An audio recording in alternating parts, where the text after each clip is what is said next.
नाज़रीन अस्सलाम वालेकुम। हमारा नाम डॉक्टर सलीम शहजाद है। हम अमेरिका में ऑलमोस्ट 25 साल से प्रैक्टिस कर रहे हैं, बोर्ड सर्टिफाइड फैमिली मेडिसिन, इसके अलावा फेलोशिप स्टेम सेल्स में।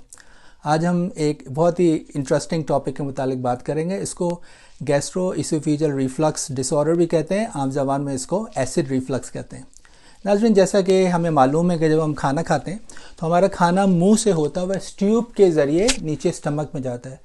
इस ट्यूब को हम इसोफेगस कहते हैं। इसकी लंबाई तकरीबन 10 इंच होती है और ये 1 इंच वाइड होती है। मसल्स की बनी हुई होती है। खाने को पुश करने के लिए ये पेरिस्टाल्टिक मूवमेंट करती हैं जो कि खाने को पुश करके नीचे लाती हैं। इस इसोफेगस और स्टमक के दरमियान जो होता है एक स्फिंक्टर होता है, एक वाल्व होता है जो कि ओपन होता है तो खाना नीचे स्टमक में चला जाता है और उसके बाद फिर वो बंद हो जाता है। तो जिससे ये होता है कि जब खाना स्टमक के अंदर पुश होता है तो आगे जाता है, पीछे नहीं आता। लेकिन अगर किसी वजह से ये स्फिंक्टर लूज हो जाए या इसमें कोई ख़राबी हो जाए या कोऑर्डिनेशन सही ना हो रहा हो तो ये एबनॉर्मली खुल जाता है, जिसकी वजह से खाना आगे जाने के बजाय पीछे भी आ जाता है और खाने में जो है एसिड चूँकि मिल जाता है स्टमक के अंदर तो इसको हम एसिड रिफ्लक्स कहते हैं। तो ये वापस भी आके आपको मुख्तलिफ़ किस्म के जो है वो सिम्टम्स दे सकता है। क्या वजूहात हैं, कौन से रिस्क फैक्टर हैं जिसकी वजह से ये प्रॉब्लम हो जाती है? उसमें एक बहुत ही इंपॉर्टेंट इसको हम कहते हैं हाइटल हर्निया। आपने सुना हुआ होगा, स्पेशली जिन लोगों को ये प्रॉब्लम है। तो ये इसोफेगस जब स्टमक में खुल रही होती है तो इसके दरमियान एक पर्दा होता है, उसको हम डायफ्राम कहते हैं। लेकिन अगर किसी वजह से ये खिंच जाए तो part of stomach also chest cavity की तरफ आ जाता है, जिसकी वजह से ये स्फिंक्टर जिसकी हम बात कर रहे हैं, जिसको बंद रहना चाहिए, वो थोड़ा खुल जाता है तो एसिड रिफ्लक्स ज़्यादा हो जाता है। इसी तरह जो है अगर मोटापा एक ऐसी चीज़ है कि जो प्रेशर प्रोड्यूस करती है और उसकी वजह से भी रिफ्लक्स होता है। इसके अलावा प्रेगनेंसी में भी जो है आम प्रॉब्लम है। इसके अलावा बाज़ हमारा अगर लाइफस्टाइल सही नहीं है, यानी कि हम ऐसा फूड लेते हैं जिसमें फैटी कंटेंट ज़्यादा है या चॉकलेट का इस्तेमाल ज़्यादा है। इसी तरह अगर हम स्मोकर हैं, अगर हम कैफ़ीन का इस्तेमाल ज़्यादा करते हैं, बाज़ हज़रात अल्कोहल भी यूज़ करते हैं, तो ये तमाम चीज़ें जो हैं वो इसको प्रॉब्लम को ख़राब करते हैं। इसी तरह बाज़ मेडिसिन्स जो हैं वो भी इसमें जो है वो कंट्रीब्यूट करते हैं। अब हम देखते हैं वो सिम्टम्स क्या हैं जिसकी वजह से आप कहेंगे कि रिफ्लक्स है। तो उसमें होता है कि आप देखें, एसिड ज़्यादा हुआ, आपको स्टमक में पेन हो रहा है। एसिड ऊपर आया, आपको चेस्ट पे पेन हो रहा है। बाज़ का चेस्ट पेन ऐसा होता है स्पेशली रात में कि आप समझते हैं कि चेस्ट में हार्ट अटैक है और आप जो है हॉस्पिटल भी जाते हैं। इसी तरह ये फर्दर आपको जो है वो जलन भी दे सकता है और फर्दर अगर ऊपर आता है गले में तो आपको सोर थ्रोट हो सकती है, आपको निगलने में प्रॉब्लम होती है, आपको फील होता है कि समथिंग इज सिटिंग देयर, कुछ चीज़ ऐसी बैठी हुई है जो हर वक्त आपको फील होती है। आपका इसी एरिया के अंदर वॉइस बॉक्स होता है जिसमें ज़रिए आवाज़ बनती है, तो वो आपकी आवाज़ भी ख़राब होती है। ऐसा लगता है कि ऑल द टाइम आपकी आवाज़ जो है वो बैठी हुई है। और इसी तरह जो है बाज़ औक़ात अगर इसकी कंडीशन ज़्यादा हो तो आपको जो है वो नौजिया मतली हो सकती है और आपको वॉमिटिंग हो सकती है। अब इसको हम डायग्नोसिस किस तरह करेंगे? डायग्नोसिस करने के एक तो तरीका ये है कि बाज़ औक़ात हम ब्लड टेस्ट भी कर सकते हैं। उसको हम H पाइलोरी चेक करते हैं कि अगर इन्फेक्शन स्टमक के अंदर, जिसकी वजह से little bit too much of acid is forming. इसके अलावा हम जो है ड्रग ट्रायल देते हैं, मीनिंग आपको अगर एसिड रिड्यूसर मेडिसिन दी और उससे आपको फ़ायदा हो गया तो उससे कंफर्म हो जाता है, अंदाज़ा हो जाता है कि आपको जो है ये प्रॉब्लम है और फिर दवाइयों को आप कंट्रोल कर सकते हैं। इसके अलावा आप जो एंडोस्कोपी कर सकते हैं। एंडोस्कोपी में जो है कैमरे को आप अंदर डाल के पूरी कंडीशन देख लेते हैं कि इसोफेगस की कंडीशन क्या है और जो है वो फंक्शनिंग जो है स्फिंक्टर की वो कैसी है। ऑल द वे आप स्टमक में और स्मॉल इंटेस्टाइन तक जाकर दे सकते हैं। इसी तरह एक टेस्ट होता है, उसको कहते हैं 24 आवर्स pH मॉनिटरिंग।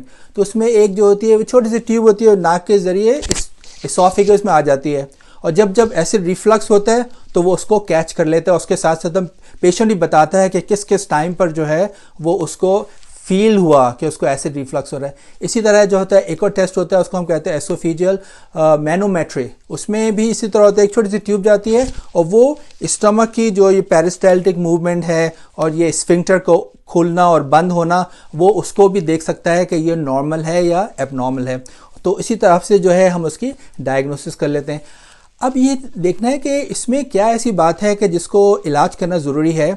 अगर देखें, अगर सिम्टम्स बहुत ज़्यादा ख़राब हो जाते हैं कि हमने जो है सही इलाज नहीं किया, या जो है इलाज जो है वो कारआमद नहीं है, या सिम्टम्स बहुत ज़्यादा बढ़ रहे हैं, तो उसकी वजह से जो कंडीशन होती है उसमें एक होती है, उसको हम कहते हैं इरोसिव एसोफेजाइटिस। इरोसिव एसोफेजाइटिस में क्या है कि एसिड आ रहा है और वो इरोजन कर रहा है। इरोजन की वजह से जो होता है अल्सर्स बन सकते हैं, वो अल्सर्स ब्लीड भी कर सकते हैं, और उसका ब्लड जो है अगर चेक करें स्टूल को तो उसमें मालूम कर सकते हैं। इसी तरह एसोफेजियल ये ट्यूब के अंदर स्ट्रक्चर बन जाता है। स्ट्रक्चर मतलब ये है कि उसमें स्कारिंग हो जाती है, तो ये जो 1 इंच खुला होना चाहिए वो कम हो जाता है। तो उसके कम होने की वजह से आपको फील होता है कि जब आप खाना खाते हैं तो रुक रुक के अटक के जा रहा है, कोई दवाई नहीं लग रहा है, यहाँ पे फंस गया है। इसी तरह एक कंडीशन होती है जो उसकी ख़तरनाक होती है, उसको हम कहते हैं Barrett oesophagitis, Barrett oesophagus. Barrett oesophagus में ये होता है कि मुसलसल एसिड के एक्सपोजर की वजह से यहाँ की जो लाइनिंग एपिथेलियम होती है वो जो है उसमें चेंजेस आती हैं, और वो सेल चेंज होके वो कैंसर में भी तब्दील हो सकते हैं। इसी तरह जब ये एसिड जो है थ्रोट में आता है तो थ्रोट में आके सोर थ्रोट कर सकता है, और फिर ये आगे आके आपके लंग सिस्टम में जा सकता है, और लंग सिस्टम में जाने के बाद जो है आपको नमूनिया भी कॉज कर सकता है, और आपको एज़मा लाइक कंडीशन भी दे सकता है। और इसी तरह जब ये मुंह में आएगा तो आपके दांतों को भी असरअंदाज कर सकता है। नाज़रीन, आइए अब हम बात करें कि आप इसका इलाज किस तरह करें। देखिए, इलाज जो होता है एक तो दवाइयों के बगैर होता है। दवाइयों के बगैर इलाज में ये होता है कि लाइफस्टाइल चेंज करना होता है। अगर ऐसी चीज़ें हैं जिनको हम चेंज करने से इस कंडीशन को बेहतर कर सकते हैं, उसमें सबसे इम्पॉर्टेंट चीज़ ये है कि जैसे हमने बताया कि वेट लॉस करना। वेट लॉस करने से आपका जो है ये सिम्टम्स कम होते हैं। ना ही सिर्फ यही बल्कि आपका ब्लड प्रेशर, डायबिटीज़ और कोलेस्ट्रॉल वगैरह के चांसेस भी इसमें कम होते हैं। इसी तरह जो है अगर हम ये भी करते हैं कि हमारा बेड जो है उसमें अगर हम उसको सिरहाने को हम ऊंचा कर लें तो एसिड जो है उसको ऊपर जाने में प्रॉब्लम होगी। उसमें ख़ास बात ये है कि आप उसके बेड को अगर आपका ऐसे करें ऊपर नीचे, उसके जो लेग्स होते हैं उसमें कुछ रख के, वो ज़्यादा फ़ायदेमंद होता है। या मैट्रेस के नीचे ज़्यादा इस तरह आप कुछ रख के उसको ऊपर करें। आप ये ना करें कि सिर्फ तकिए अगर आप पहले एक लेते थे तो आप 2 या 3 कर लें। उससे ये होता है कि आपका हेड जब ऊपर होता है तो हेड ऊपर होने की वजह से प्रेशर आपका पड़ेगा दोबारा स्टमक में, उससे आपका कंडीशन ख़राब होगी। दूसरा यह है कि अगर आप खाना इस तरह का खाते हैं जिसमें जैसे बताया कि फैटी फूड ज़्यादा है, या बास चीज़ें जो कि आपको आप और चेक करें कि कौन से खाने के बाद आपको प्रॉब्लम होती है तो उसको दूर करें। इसके अलावा स्मोकिंग जो कि ओवरऑल अच्छी चीज़ नहीं है, उसको छोड़ें। और इसी तरह जो है देर से खाना खाना इज़ ऑल्सो अ प्रॉब्लम, और टाइट फिटेड कपड़े कम से कम पहनना या उसको दूर करना, उससे भी इसको फ़ायदा होता है। इसके अलावा ये है कि फिर हम देखते हैं कि दवाइयों के हवाले से अगर सिम्टम्स माइल्ड हैं तो हम इसमें इन्हीं लाइफस्टाइल चेंजेस के साथ साथ हम बाज़ दवाइयाँ स्टार्ट करते हैं जिसको हम कहते हैं एंटासिड्स। एंटासिड्स ये होते हैं कि वो जो एसिड का अफेक्ट होता है उसको वो कम कर देते हैं, तो जिसकी वजह से जो फौरी तौर पे आधे घंटे से 1 घंटे के अंदर के ड्यूरेशन में आपको जो है वो सिम्टम्स दूर हो जाते हैं। इसी तरह जो अगर आप देखें उससे फ़ायदा नहीं हो रहा तो आपके नेक्स्ट स्टेज दवाइयाँ जो होती हैं उनको हम जो है एसिड रिड्यूसर कहते हैं। उसमें फेमोटिडीन है, सिमेटिडीन लाइक मेडिसिन हैं। ये एसिड की सिक्रेशन जो है वो कम करते हैं, तो उससे आपको बेहतर महसूस करते हैं। अगर आपके सिम्टम्स ज़्यादा हो गए फिर आप क्या करेंगे?